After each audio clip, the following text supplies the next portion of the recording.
Assalamualaikum warahmatullahi wabarakatuh. Salam keberkahan dan keselamatan. Bapak Ibu yang dimuliakan Allah, pesantren merupakan lembaga pendidikan tertua di Indonesia. Bahkan pesantren menjadi tulang punggung dari peradaban dan sekaligus perjuangan bangsa Indonesia. Banyak sekali pesantren yang sudah berdiri dan salah satunya adalah pesantren modern yang berada di Japos, Ciledug, Tangerang. Oleh karena itu, saya ingin mengajak Anda untuk melihat lebih dekat pesantren Sulaimaniyah Ibnu Abbas yang berada di Tangerang, Japos.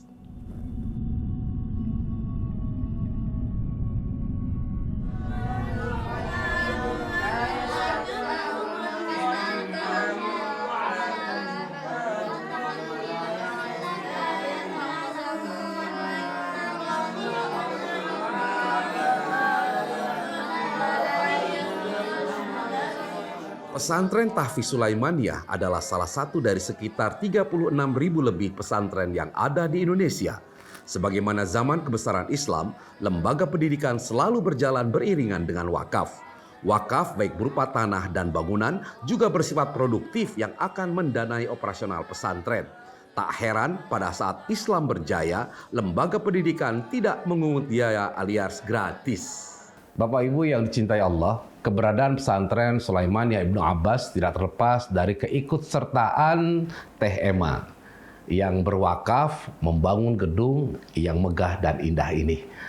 Nah, bagaimana kemudian proses ini bisa berjalan sampai selesai? Inilah yang akan kita obrolkan bersama dengan Teh Ema berikut ini. Assalamualaikum Teteh. Waalaikumsalam Gus. Ya, Teh, ini kalau kita lihat kan pesantrennya luar biasa ya.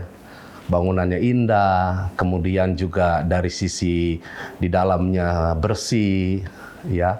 Nah, ini adalah cita-cita membangun sebuah pesantren yang sangat kondusif untuk anak-anak para penghafal Quran. Nah, gimana Teteh bisa tergerak untuk ikut berwakaf di pesantren Sulaimaniyah ini? Ceritanya barangkali mungkin panjang ya. Berawal dari alhamdulillah saya dipertemukan Allah dengan sahabat soleh namanya Pak Darto Yudi gitu ya.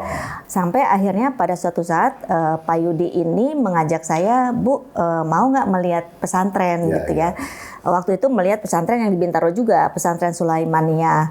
Waktu itu Pak Yudi menyampaikan bahwa ada pewakaf tanah di kompleksnya di Japos ini yang sekarang berdiri pesantren Japos ini, namanya Pak Firman. Beliau sudah jadi pesantren sebelumnya, ini gedung ini udah jadi pesantren, hanya dikelola secara tradisional dan para santrinya juga hanya sekitar 8 atau 10 orang gitu. Pak Firman ini ingin mewakafkan tanah ini kepada masyarakat sekitar yang salah satunya adalah Pak Yudi untuk bagaimana menjadikan wakaf tanah ini menjadi lebih bermanfaat dan dikelola secara lebih baik lah seperti itu. Sejarah pendidikan di Indonesia mencatat bahwa pondok pesantren merupakan bentuk lembaga pendidikan pribumi tertua di Indonesia. Pondok pesantren adalah hasil ijtihad ulama Nusantara tentang model lembaga pendidikan yang berakar dari tradisi keilmuan Islam. Agar sebuah lembaga bisa disebut pesantren, ada arkanul ma'had atau rukun pesantren yang mesti ada, yaitu kiai, santri mukim, masjid, kajian kitab, dan asrama. Keberadaan pesantren sangat mempengaruhi kelangsungan dakwah Islam di Indonesia, bahkan di dunia.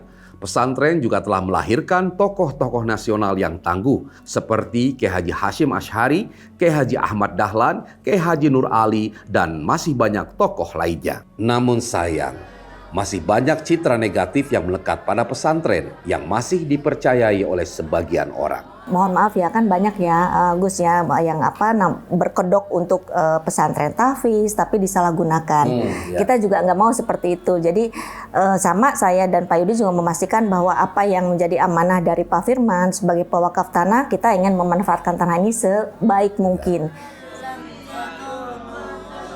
Sayangnya, secara umum kesadaran wakaf masyarakat Indonesia masih tergolong rendah. Padahal wakaf adalah sedekah jariah yang pahalanya tak akan pernah putus, bahkan sampai yang bersangkutan meninggal dunia. Sebagaimana hadis yang diriwayatkan oleh Imam Muslim, jika seseorang meninggal dunia, maka terputuslah amalannya kecuali 3 perkara, yaitu sedekah jariah, ilmu yang dimanfaatkan, atau doa anak yang soleh. Untuk menghilangkan citra negatif ini juga menciptakan tantangan baru, yaitu pengadaan dana untuk menciptakan lingkungan pesantren yang bersih, terawat, dan layak ditinggali oleh para santri.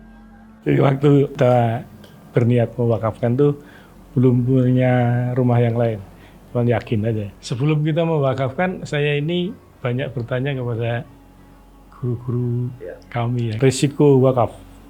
Nah, beliau tuh mengatakan bahwa hati-hati dengan wakaf karena selama ini yang terjadi ujung-ujungnya adalah jelek, artinya keturunannya berantem dan sebagainya. Kemudian kita juga sebetulnya punya cita-cita untuk mendirikan pesantren sendiri, tapi rupanya tidak semudah itu. Nah, kemudian kan ini menjadi pesantren Sulaimaniyah. Nah, Bapak punya cita-cita ingin membangun, merintis pesantren sendiri, kemudian sekarang berdirilah pesantren Sulaimaniyah. Ini gimana Pak? Terjadi konversi ini. Perasaan Bapak seperti apa? Jadi di sini saya boleh sebut nama, ada Pak Ratno, Pak Yudi, dan Pak yang lain-lain. Ya, kita tuh sebenarnya sudah survei kemana-mana. Ya memang belum dapat yang cocok. Kalau nggak gayanya ya masih jadul misalnya, karena kita kepinginnya ya memang modern. Kita sudah cari kemana-mana, itu nggak ada yang pas. Tiba-tiba pas hari Jumat ada salah satu ustadz dari Sulaimaniyah khutbah di Masjid An-Nikmah. Dari situ setelah selesai Jumatan ngobrol-ngobrol, kita pengen bangun pesantren. Kata orang Sulaiman itu, nah ini dia paling cocok itu kalau bapak-bapak tidak ada latar belakang pesantren, bisa dengan Sulaimaniyah. Akhirnya pada saat itu, yuk coba lihat Pak Ustadz ikut lihat tanah ke sini, ikutlah ke sini. Dengan luas seperti ini kira-kira memungkinkan nggak? Sepertinya memungkinkan. Nanti orang Sulaimaniyah yang di komisi pembangunan biar melihat aja ke sini. Terus dia bilang memungkinkan, gitu kan. Oke. Terus kemudian setelah itu kita juga datang ke Sulaimaniyah Bintaro, Bintaro 2 waktu itu. Kita lihat-lihat di sana, terus terang buat kita surprise melihat pesantren seperti itu kan. Dalam kesempatan pertama saya langsung jatuh cinta melihat pesantren itu gitu ya. Kenapa? Apa yang membuat saya jatuh cinta langsung dengan pesantren itu? Karena pertama saya sampai terenyuh gitu ya melihat betapa pesantren itu memuliakan para tahfiznya. Masya Allah. Masya Allah. Saya baru melihat para tahfiz itu berpakaian jas dengan tata bahasa yang baik, sopan, muka penuh cahaya surga gitu ya. Dan dia menyampaikan bahwa ini adalah pesantren yang dikelolanya secara profesional dan dengan standar yang baik. Bagaimana pesantren itu memuliakan tahfiznya sampai sedetil-detilnya. Makanannya harus halal, tempat duduk belajar tahfiznya harus nyaman, semuanya pakai standar. Makanya terlihat alhamdulillah dengan standar seperti ini diharapkan para tahfiz bisa berfokus untuk menjadi tahfiz yang baik dan mensiarkan Al-Quran di muka bumi ini.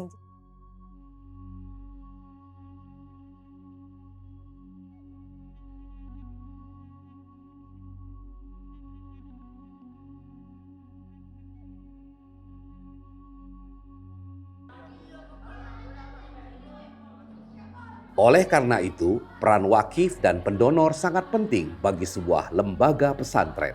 Pendanaan pesantren setiap harinya banyak tergantung pada kemampuan ketua yayasan dan anggotanya mencari dana yang berasal dari para donatur. Dana pesantren ini dikelola untuk memenuhi kebutuhan pesantren seperti biaya makan, pemeliharaan, gaji guru, dan beasiswa santri. Sulaimaniyah, pesantren yang tersebar di seluruh dunia, saat ini tidak kurang dari 5.000 pesantren Sulaimaniyah tersebar di seluruh penjuru Turki. 600 diantaranya di kota Istanbul. Sebanyak ribuan cabang pesantren Sulaimaniyah dibangun di Asia Pasifik, benua Amerika, Eropa, Timur Tengah, dan Afrika. Di Indonesia sendiri terdapat sekitar 80 lebih pesantren Sulaimaniyah yang tersebar di Jakarta, Bandung, Bogor, Aceh, Medan, Semarang, Surabaya, dan Kalimantan. Sulaimaniyah didirikan oleh Ustadz Sulaiman Hilmi Tunahan yang ulama besar, ulama terakhir dari zaman Turki Utsmani. Kebetulan cucunya Nabi SAW jadi Habib, dan beliau belajar di Istanbul sudah lama. Dan setelah keruntuhan Utsmaniyah, Turki Utsmaniyah, beliau waktu itu ambil tugas untuk mendidik anak-anak generasi-generasi yang berikutnya supaya mereka tidak kehilangan dengan agamanya. Masuk Indonesia juga 2005 ada ustadz-ustadz kita yang dalam bahasa Turki abi, dalam bahasa Indonesia kakak kita sampai ke sini ketemu dengan orang-orang lokal di sini yang menyambut dengan baik, dengan hangat. 2005 dibuka di daerah Pasar Minggu dengan yayasan namanya UICCI, United Islamic Cultural Center of Indonesia. Jadi sampai 2010 kita melanjutkan dengan yayasan tersebut, dan setelah itu diganti dengan Yayasan Tahfiz Sulaimaniyah. Jadi lebih kepada anak-anak yang mau mempelajari Al-Quran, mau menjadi hafizul Quran. Dan salah satu uniknya Sulaimaniyah adalah sistem yang kita gunakan di sini adalah sistem Turki Utsmani yang belum pernah masuk ke sini sampai kita datang. Jadi sistemnya berbeda, oleh karena itu dapat menarik buat orang-orang. Jadi masuk ke sini pada awalnya sedikit susah, strukturnya sedikit susah, tapi kalau sudah memahami dengan baik, jauh lebih cepat daripada sistem-sistem yang lain. Berapa lama santri mondok di sini? Di sini tergantung kepada santrinya itu sendiri. Iya. Kita kurikulum itu ada level-level ataupun kelas-kelas. Level pertama itu pra-tahfiz, level kedua kelas tahfidz, level ketiga itu artinya dia kelas ibtidai. Level pra-tahfiz itu adalah ilmu dasar ataupun kurikulum untuk mempersiapkan dia maju ke kelas tahfidz ataupun hafalan Al-Quran. Setelah dia selama 1 tahun dia belajar untuk mempersiapkan tahfidznya, dia ada tes untuk melanjutkan ke kelas tahfidz. Jika dia sudah layak, sudah oke, apa artinya dia layak untuk menghafal Al-Quran, baru dia masuk ke kelas tahfidz itu sendiri. Masya Allah. Nah, setelah selesai di kelas tahfiz tadi ada kelas ibtidai. Iya, nah kelas itu apa? Ibtidai ini dia santri-santri yang sudah hafal 30 juz, dia mungkin untuk melaksanakan hataman kubro juga. Iya. Terus kemudian dia Hataman belajar. kubro maksudnya apa itu? Hataman kubro itu artinya santri-santri sudah hafal 30 juz dan dia tasmi hafalannya dari juz 1 sampai juz 30 hanya dalam satu duduk saja. Yang kita lakukan untuk mendidik anak-anak santri pertama-tama adalah memperkenalkan bagaimana untuk menjadi seorang umat muslim yang baik. Bagaimana dengan cara kita mengenalkan dari segi belum hanya ibadahnya saja, tapi juga dari segi kesehatan kebersihannya. Itu kita realisasikan dalam pertama-tama ketika bangun tidur. Ketika bangun tidur kita mulai program jam 4 subuh. Jam 4 subuh kita mulai program, kita mulai bangunkan mereka, tapi tidak langsung langsung bangun langsung ke masjid semuanya, tidak. Jadi kita didik bagaimana mereka ketika bangun tidur itu harus punya kebiasaan untuk merapikan langsung tempat tidurnya, juga si selimutnya seperti itu, agar ketika mereka keluar dari tempat tidur semuanya sudah rapi. Ketika itu dari bangun tidur mereka akan langsung ke ruang lemari, lalu kembali lagi ke kabin atau tempat untuk menggantikan baju. Dari sana mulai program sampai ke masjid. Setelah nanti ke masjid, kita akan nanti ada abi piket yang sudah standby di sana untuk membimbing bagaimana untuk secara saf berbaris, itu sudah siap dikontrol, ada nggak pecinya, ada nggak tasbihnya, lalu sudah wudunya sudah benar belum, dilihat sikutnya sampai enggak, itu semua dikontrol sama abi piket. Setelah selesai baru ayo nak kita sholat tahajud sama abinya, sama ustadznya, kita sholat tahajud sekitar 15 menit kita kasih waktunya. Dari sana kita anjurkan minimal 2 rakaat, maksimalnya boleh mau 8, mau 12, setelahnya witir. Itu kita kasih waktu 15 menit juga sampai setengah 5. Setelah sholat tahajud dilihat abi yang bikinnya sudah melihat semuanya sudah pada duduk, baru kita keluarkan tasbihnya masing-masing. Kita biasakan mereka untuk berzikir subuh pagi dan petangnya kita biasakan. Setelah setengah jam sampai jam 5 zikirnya mereka sudah lakukan, baru kita mulai ke program sholat subuh.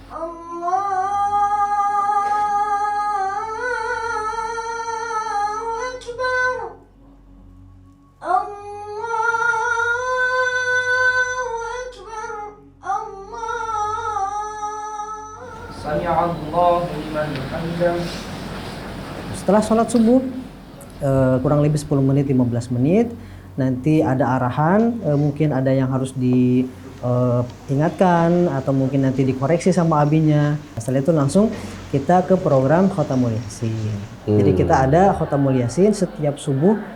Selama tidak ada libur, santri tidak pulang ke rumah itu ada Khotamul Yasin. Nanti dari Yasin 15 menit mungkin program berjalan sampai 5.30.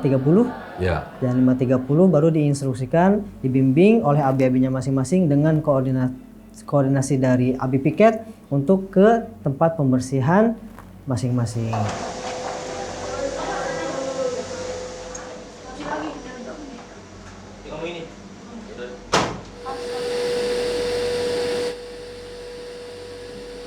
Jam 6 mereka mulai ke dapur untuk sarapan. Sampai jam setengah 7, anak-anak mulai untuk pembersihan pribadi. Iya, itu sampai jam? Sampai jam setengah 8. Nah, setengah 8 mulai dengan pelajaran tahsinul huruf. Jam 11 mulai mereka untuk setengah jam itu mengevaluasi dari apa yang mereka baca untuk persiapan karena nanti sore akan distorkan sama abi-abinya. Oke, tadi jam 11 istirahat mungkin ya? Ya, istirahat sampai jam 12. Kailullah. Betul. Kailullah istirahat siang setengah 12 sampai jam setengah 1. Ya, setelah itu bangun lalu makan siang. Setelah makan siang naik langsung ke musola, kita sholat zuhur. Setelah sholat zuhur sampai jam sekitar 15.30 jalan Sirah Nabawi. Jam 3.45 kita mulai untuk persiapan sholat asar. Jam 4 kita sholat asar, jam sampai 4.15, jam 4.15 sampai setengah 6 kita ada tadi itu menyetorkan tahsinul huruf yang pagi itu. Betul. Sampai jam setengah 6. Setengah 6. Dari jam setengah 6 mungkin persiapan untuk mungkin ada yang mau mandi sore atau mau rehat dulu sampai jam 6 kita jam 6 sholat maghrib. Seperti itu. Nah, setelah sholat maghrib kembali lagi zikir. Kita kembali lagi zikir. Nanti setelah maghrib kita langsung makan malam. Setelah itu jam 6.45 langsung ke atas kita kumpul buat buat halakoh. Lalu kita bareng-bareng baca waktu sambil nunggu sholat isya, azan isya. Kita baca Fazilat Takwim sampai azan isya. Azan isya kita sholat azan, mendengarkan azan lalu sholat isya. Setelah sholat isya kita ada pelajaran pengembangan diri. Setelah itu sampai jam 9. Jam 9 kita ada waktu kantin. Apa? Waktu kantin. Oh, maksudnya gimana itu? Waktu kantin itu kita ada kantin di atas di lantai 4. Anak-anak kita keluarkan alhamdulillah Al-Fatihah misalkan, lalu mereka semua ganti baju, mereka semua bawa uangnya mungkin kalau yang mau ke kantin. Oh, belanja maksudnya? Belanja. Waktu istirahat. Di sana pun ada bermain bebas. Di sana ada mungkin kalau di asal mesin alhamdulillah kita punya 2 tenis meja. Kalau mau main silahkan bismillah. Baik, setelah itu baru istirahat mereka tidur. Jam 10 pas mereka wajib semuanya tidur. Bapak Ibu sekalian, sekarang saya berada di salah satu ruangan pesantren Sulaimaniyah Ibnu Abbas. Ini adalah ruangan perpustakaan ya. Ruangan ini sangat tertata rapi, bukunya juga masih kelihatan baru-baru ini ya. Dan hawanya segar. Ini ada karpet di bawahnya, tetapi tidak mengeluarkan aroma yang tidak sedap. Saya ingin ngobrol nih dengan santri yang ada di sini. Assalamualaikum. Waalaikumsalam. Maaf ya ganggu sebentar, boleh kita ngobrol-ngobrol? Boleh. Wah. Kamu namanya siapa? Saya namanya Muhammad Hafaz. Muhammad Hafaz. Nama saya Ryan Hafiz Lubis. Panggilannya? Hafiz. Hafaz dan Hafiz. Iya. Ya. Bagaimana sih pertama kali kalian berada di sini, kamu melihat pesantren ini, apa yang kamu rasain? Yang saya rasain itu sangat nyaman dengan menggunakan fasilitas full AC dengan setiap ruangan untuk memberikan belajar yang lebih nyaman dan lebih semangat lagi untuk belajar. Nah, ini kalau soal pelajaran. Kalau soal makanan gimana? Kalau di sini makanannya enak-enak dan waktu makannya itu rasa lebih senang lah ketika makan. Alhamdulillah. Baik. Sebenarnya kamu ada ikut jadi santri ini keinginan sendiri atau dari orang tua yang nyuruh? Kalau saya sendiri, itu saya mempunyai keinginan sendiri dan ada orang tua juga dukungan dari orang tua. Nah, kalau kamu sendiri? Kalau saya karena saya sendiri dan sama juga dengan dorongan orang tua. Kamu sekarang sudah berada di pesantren ini. Nah, sebenarnya apa sih Hafiz yang kamu inginkan, yang ingin kamu dapatkan dari pesantren ini apa? Saya ingin menjadi penghafal Al-Quran dan juga ingin memberikan mahkota kepada orang tua. Ketika nanti di akhirat maksudnya? Iya. Masya Allah. Ini cita-cita yang sangat luar biasa. Nah, kalau kamu cita-citanya apa? Cita-cita saya sendiri ingin membanggakan orang tua dan memberikan mahkota kemudian kepada orang tua ketika nanti di akhirat kelak, dan ingin menunjukkan prestasi-prestasi yang saya dapatkan di sini. Dan saya ingin menunjukkan bahwa saya bisa hafal 30 juz. Rasulullah Shallallahu Alaihi Wasallam bersabda, sesungguhnya Allah Subhanahu Wa Taala ingin mengazab penduduk bumi, tetapi ketika dia mendengar beberapa anak kecil mempelajari al-hikmah Al-Quran, dia memalingkan azab tersebut dari mereka. Hadis riwayat Ad-Darimi. Hafiz dan Hafizah adalah para penjaga wahyu yang dimuliakan. Tentunya menyediakan tempat yang layak untuk mereka juga merupakan perbuatan yang mulia. Oleh karena itu, Yayasan Sulaimaniyah bisa menjadi salah satu pilihan tepat untuk mewakafkan harta kita. Bapak Ibu yang dicintai Allah, setiap orang tua pasti punya alasan ya untuk memasukkan anaknya ke sebuah sekolah atau pesantren. Nah, sekarang kita pun ingin tahu nih, alasan dari orang tua santri kenapa memasukkan anaknya di pesantren Sulaimaniyah Ibnu Abbas Japos. Ibu, anaknya siapa yang ada di sini? Di sini Ananda Muhammad Zaidan Raski. Ya, usianya berapa? 13 tahun. 13 tahun. Baru masuk berarti ya? Baru masuk 2 bulan. Ya, nah kenapa Ibu memilih Sulaimaniyah untuk mempesantrenkan anaknya? Jujur, untuk memilih awalnya memang belum tahu sama sekali ada pondok bagus gini ya. Kalau saya lihat sih fasilitasnya luar biasa. Ini dari anak saya sendiri. Dia minta, "Mama lihat di YouTube deh, ada pondok yang mirip-mirip hotel," dia bilangnya fasilitasnya. Makanannya 4 sehat 5 sempurna, terusnya lagi makannya table manner, duduk jejer-jejer, terus enggak, inilah istilahnya anak-anak kecil ya kan maunya yang tidurnya pakai AC, Mama, terus bersih. Dia bilang gitu. Di mana? Ini linknya. Saya lihat, kok bagus ya? Ini bener ada di Indonesia. Nah, awalnya sih ya, iya bener. Di mana? Seluruh Indonesia mah ada gitu. Tahu dari mana kamu? Teman saya ada yang udah masuk tahun kemarin ya.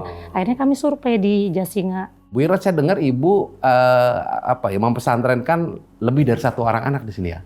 Alhamdulillah. Ada berapa anak yang dipesantrenkan ini? Sudah 6. Yang 2 anak ponakan. Ya, yang 3 anak sendiri. Kenapa kok pertama nih saya pengen tahu nih, kenapa anak itu sekian banyak anak Ibu dipesantrenkan hampir semua ya mungkin ya? Alhamdulillah. Kenapa demikian? Memang Ibu pengen atau dari anaknya? Awal mulanya sih alhamdulillah kami dari keluarga suami dari pesantren. Ya. Jadi sehingga kita berumah tangga sudah dibentuk bahwa menyekolahkan anak yang terbaik adalah itu di pesantren. Sehingga begitu lahir anak pertama, terus kebetulan saya bersama ponakan-ponakan gitu ya. Jadi mulai dari ponakan saya arahkan untuk ke pesantren gitu. Dan alhamdulillah dari kakak pertama, adik-adiknya alhamdulillah mengikuti, walaupun itu penuh perjuangan karena tidak semua anak-anak itu sama Iya, mau dipesantrenkan kan. Dari umur 3 tahun udah kelihatan, Pak. Minta dibacain ayat-ayat, terus dia ngapal, anak kecil. Iya. Subuh-subuh saya tanya dia hafal. Dari situ gini kan, pas sudah mulai bicaranya lancar, Betul. kamu mau sekolah apa, Bang? Dia bilang, aku pengen ngapal Quran, Mah.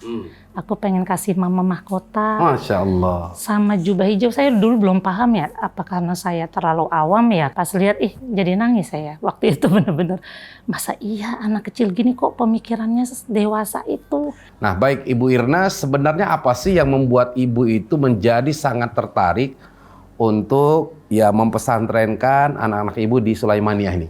Iya, pertama saya tertarik dengan Sulaimaniyah ini adalah dari akademisnya, dari adab. Kalau adab itu apa ya? Kalau di Perilaku itu ya. Semenjak pesantren di sini, anak saya tuh lebih sopan sama orang tua, terus juga mereka itu santun dan juga mereka itu jika pulang dari pesantren ya mengamalkan apa yang diajarkan di pesantren. Di sini pondok yang menghargai, memperhatikan calon-calon penghafal Al-Quran, tahfiz Quran, dengan fasilitas kebersihan yang ada, baik tempat tidur dan lainnya, makanannya juga.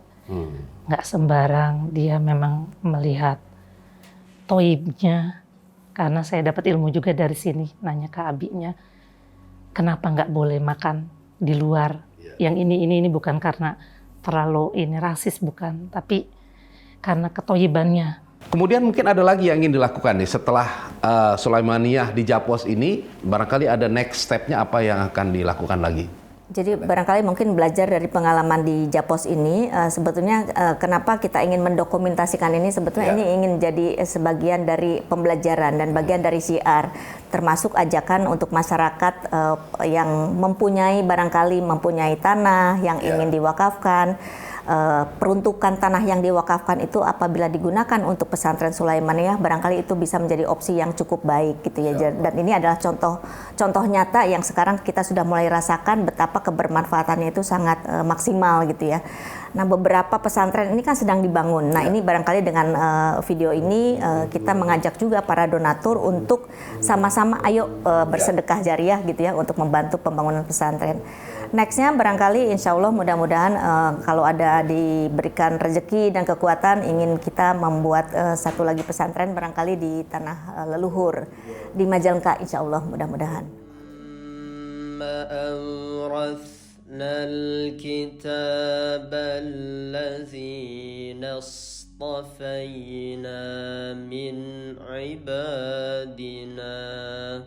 فمنهم ظالم لنفسه ومنهم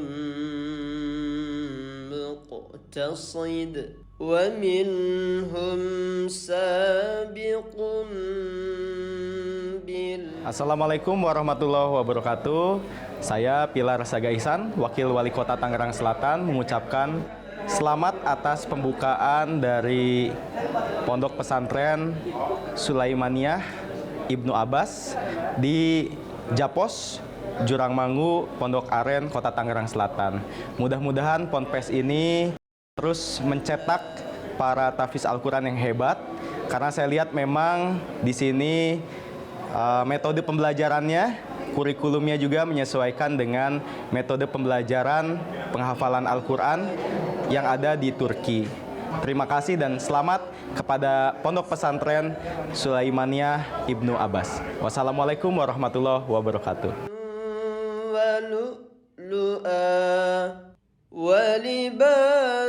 وقالوا الحمد لله الذي أذهب عني الحزن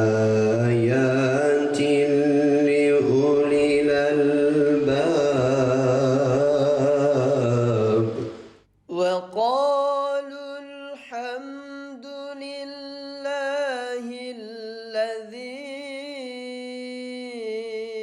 Assalamualaikum warahmatullahi wabarakatuh. Saya Nasaruddin Umar Al-Faqir, ya. Imam Besar Masjid Istiqlal Jakarta dan juga Rektor Universitas PTIQ Jakarta, mengucapkan selamat atas peresmian Pondok Pesantren Sulaimaniyah, Tahfidzul Quran Sulaimaniyah di Japos ini. Saya meyakinkan kehadiran Pondok Pesantren Sulaimaniyah di sini adalah rahmat buat keluarga kita semuanya. Anak-anak kita, mari kita masukkan ke tempat ini sebagai calon-calon pemimpin umat dan calon pemimpin bangsa kita akan datang. Semoga Pondok Pesantren ini berkah dan semoga bisa melahirkan kader-kader bangsa, umat, dan pemimpin bangsa akan datang. Terima kasih. Assalamualaikum warahmatullahi wabarakatuh.